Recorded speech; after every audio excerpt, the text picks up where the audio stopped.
Hey guys, what's up? Welcome back to another video. Today we're going to be doing a different skill. We're not going to be filling something in or something like that. We're going to be doing several sets of skills, and we're going to combine them all to make a really cool image that I've posted on my Pinterest, link down below. To begin, I just want to show you like the final product, just so that you can see what it's supposed to look like. I will post a picture right here, and yes, so we're gonna have like a swan, and then we're gonna have it's gonna be like a black background with some water, and it'll look really cool.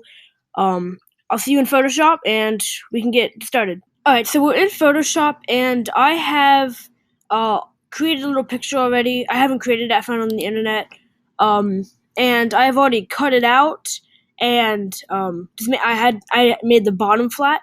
So make sure you do that. You can use the object selection tool that I showcased last video. Make sure you go check that out. And like I said before, just make sure that the bottom here is flat, so that you can create like a reflection of it. That you know, like when you're in water, like there's a reflection, right? So what you're gonna do is you're just gonna resize it so it can easily, like two of them can easily fit in the page, because we're gonna be fitting two of them in the page. Now what we're gonna be doing is on Mac you can do Command C, or on whatever else you can do Control C. So we're just gonna make sure it's selected, Command C and Command V, right? Now this isn't really a reflection. It's not. Yeah. So what we're gonna do is we are going to make sure it's selected, and make sure you have this selection tool up here, the move tool. And what you're gonna do is you're gonna go edit, and then you are gonna go transform and flip vertical, so that it just flips it upside down. And before we put these two images together like this, we're going to edit this one to make it look as if it was underwater. So if we just zoom in a little bit, because I like zooming in, and we can take the blur tool right here. If you have it on the sharpen or the smudge tool, just make sure it's on the blur tool, and make sure you have that layer selected. And then what we're going to do is we are just going to blur out that whole duck. It's going to make it look like it's underwater, like I said before, and like, you know, when you see a reflection, it's just not as good. So we have basically blurred this out as much as we should. So we're just going to zoom back out, and we're going to use the move tool, and we're going to put it right up here. So now the next part of what we're going to do is we are going to add in water effect, but I just forgot. Before we do that, we're going to move these down a little bit, because why not? And we're going to change the background color to black. Like you saw in the video thumbnail, it was black, and this video thumbnail is going to be an exact screenshot of what we're doing right now, so it's no different. What we're going to be doing is you're going to so down here, right here, there's something. It's like a little circle, and it's cut in half, and one half is white, one half is gray, and you are going to click and hold that, and then you're gonna and then you're gonna go up to solid color, and then just like stop clicking, and that will get you. And then you can drag it around. I guess you could do like a white background or a red background, but it wouldn't really look as good. You can do whatever color background what pleases you. I am going to go with the black background, because I think it looks best.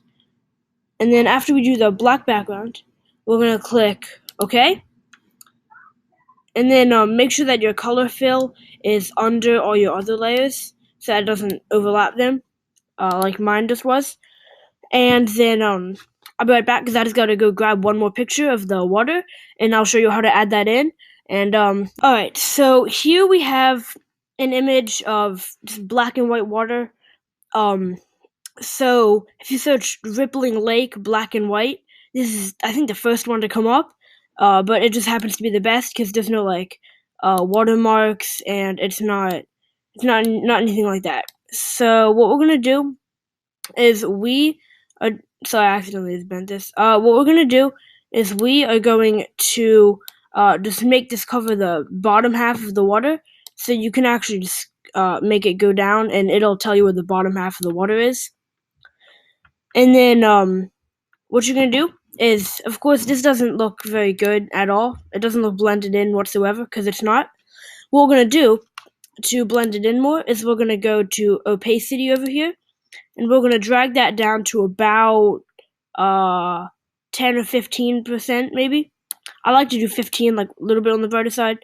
So yeah, at about 15%, it looks better, but of course there's still a line right there. We'll take care of that at the end. But before you do that, I'm just going to make sure that the water is on top of your the reflection of your swan or duck or whatever, because it'll give like a little bit of ripple, just a tiny little bit to the swan itself. And then what you can do is you can just hold down Command and then select both the swan and its reflection and move them onto the lake however you please. You can resize it however you want. I'm just gonna have it right here. And then with that, what we're gonna do, we're almost done, I promise you. We're just going to kind of, because this doesn't look realistic, we're gonna make a little small blend between the top part and the bottom part. So what we're gonna do is we are basically just going to take the mixer brush tool and make sure you make sure you select the water, the water layer, and I personally have my I have this tool right here about this big, and I have it right, so maybe a quarter or a third of it is into the water. And I just drag it over once, and then I'm going to drag it over a second time, and I think that's about all it needs. If it has any more, it just doesn't look as good. Drag it over once, drag it over twice, and some of this might be undesired, as you can see right here. Some of it's not looking quite good, but you can just adjust that to however you want. And we are done. Thank you guys so much for watching this video, and I hope you learned something, and I will see you in the next video. Goodbye.